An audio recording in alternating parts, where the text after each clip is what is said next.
আসসালামু আলাইকুম। সাহারি ও ঈদ স্পেশাল দারুণ মজার একটি চিংড়ি গ্রেভি রেসিপি নিয়ে হাজির হয়ে গেলাম।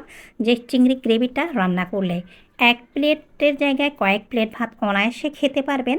পাশাপাশি ২-১টা ধাপ আর রেগুলার কয়েকটা মশলা দিয়ে সহজভাবে আজকের এই চিংড়ি গ্রেভি রেসিপিটা সহজভাবে শেয়ার করছি। এজন্য কথা বলতে, বলতে রেসিপিতে চলে এসেছি। এর মধ্যে ৭৫০ গ্রাম চিংড়ি মাছ আগে থেকে আমি কেটে ফ্রেশ করে নিয়েছি। হয়তোবা ডিসপ্লেতে চিংড়ি মাছগুলো সাইজে ছোট দেখাচ্ছে, কিন্তু চিংড়ি মাছের সাইজগুলি অনেক বড় ছিল। এরই মধ্যে কথা বলতে, বলতে আমি যেই পরিমাণ চিংড়ি মাছ নিয়েছি ঠিক তার ডাবল পরিমাণ পেঁয়াজ এবার হাত দিয়ে চিংড়ি মাছ একপাশে রেখে ভালোভাবে একটু কচলে নিচ্ছি। কচলে নেওয়া হয়ে গেলে ছোট সাইজের যে মিহিদানা রসুন রয়েছে সে রসুনগুলো ১ মুঠো পরিমাণ সাথে হলুদের গুঁড়ো, মরিচের গুঁড়ো আর দিয়ে দিচ্ছি লবণ।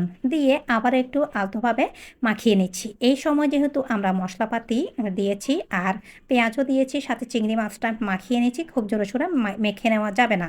আর এইবার মাখিয়ে নেওয়ার পরে এর মধ্যে দিয়ে দিচ্ছি রান্নার সয়াবিন তেল। আর এই রান্নার ২ থেকে ৩টা বৈশিষ্ট্য হচ্ছে, একটি বৈশিষ্ট্য যে পরিমাণ আপনি চিংড়ি মাছ ব্যবহার করবেন তার ডাবল পরিমাণ পেঁয়াজ অবশ্যই লাগবে গ্রেভিটা ভালো করতে চাইলে। আর রান্নার সয়াবিন তেলটা একটু বেশি লাগবে। ৩ নাম্বার বৈশিষ্ট্যটা একটু পরেই আমি বলছি। আর মশলাপাতি মেখে ১ ঘন্টা ঢাকা দিয়ে রেখে দিয়েছি। এতে করে পেঁয়াজটা খুব নরম হবে আর রান্নার প্রসেসিংটা খুব দ্রুত হবে। এইবার সরাসরি আমি চুলাতে এসে চুলার জালটা অন করে আবারও একটু মশলাপাতি সহ চিংড়ি মাছ ভালোভাবে মিশিয়ে নিচ্ছি। অন্যদিকে চুলার জালটাও হাই হিটে বাড়িয়ে দিলাম। এবার ভালোভাবে মিশিয়ে নেওয়া হয়ে গেলে ৮ থেকে ১০ মিনিট পর্যন্ত আমি সরাসরি হাই হিটে জাল করব আমাদের আজকের চিংড়ি গ্রেভিটা। এতে করে পেঁয়াজ আর চিংড়ি মাছ থেকে কিছুটা পানি ছেড়ে আসবে। এই তো আবারও ভালোভাবে একটু মিশিয়ে নিচ্ছি। মিশিয়ে নেওয়া হয়ে গেলে এর মধ্যে এর টেস্টটা আরও কয়েক গুণ বৃদ্ধি পাওয়াতে দিয়ে দিচ্ছি কিছুটা টমেটো। টমেটোটা ফ্রোজেন করা ছিল, ভালোভাবে মিশিয়ে আবারও ঢাকা দিয়ে ৮ থেকে ১০ মিনিট পর্যন্ত টমেটো, পেঁয়াজ আর চিংড়ি মাছ থেকে পানিটা ছেড়ে আসা পর্যন্ত জাল করব। এই তো এবার ৮ থেকে ১০ মিনিট পরে আবারও আমি ভালোভাবে মিশিয়ে নিচ্ছি। এইবার আমরা ততক্ষণ পর্যন্ত জাল করব যতক্ষণ না পর্যন্ত পেঁয়াজটা সম্পূর্ণ গলে যায় টমেটোর সাথে। পাশাপাশি আমাদের চিংড়ি গ্রেভির কালারটা পরিবর্তন হয়ে গ্রেভিতে পরিণত না হয়।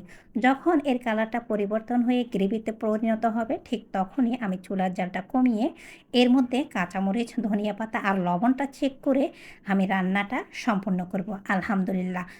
আরও একটি বৈশিষ্ট্য রয়েছে, এই চিংড়ি গ্রেভিটা অবশ্যই সময় নিয়ে রান্না করতে হবে। এতে করে যত বেশি সময় আর চুলার জালটা কমিয়ে রান্না করবেন তত বেশি এর কালারটা পরিবর্তন, সাথে এর টেস্টটাও বের হতে থাকবে।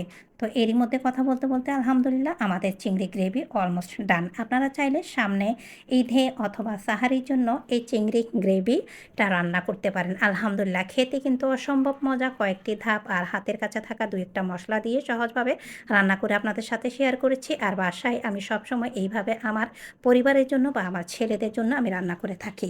আজকের ভিডিও এই পর্যন্ত। ভালো থাকবেন। আসসালামু আলাইকুম।